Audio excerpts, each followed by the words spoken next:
Mod Shop, your one-stop performance shop for all your custom fabrications, welding, and high-performance builds. Most recent project was Project SRX, and the project before was Project 65, and here's a few short video clips of what we have done to them. Alright, here we got a 1999 Yamaha SRX 600 triple snowmobile. Stock, they're a pretty fast machine, mainly used for lake racing and drag racing, but they're pretty trail rideable sleds. We're starting to do a few upgrades. We put on Hawk Roller pipes. We got pouring done by Don Mr. Viper down in Indiana. We're running bored out carbs, and we're cranking out about, we dynoed at like 190 horse. To put all this power to the ground, we had to do some clutch work. We took the stock components, swapped them out for Viper 80K weights. They're about 10 grams heavier.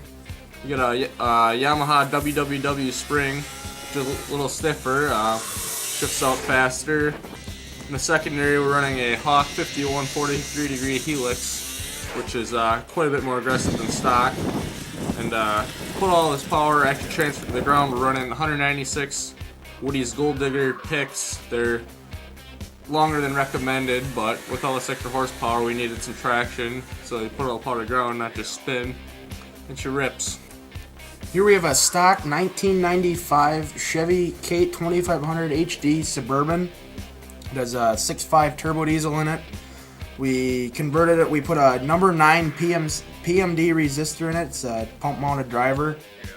We have a fully locking G80 rear end. We have a Cummins HX35 turbo on it. We run right around 26 psi of boost.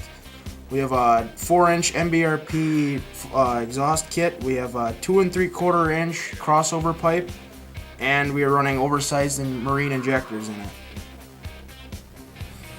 Even though it is a SUV, it's rated right around 7,900 pounds. It still has, we upgraded it to still be able to have the power to bust them loose and slide around a few snowy corners.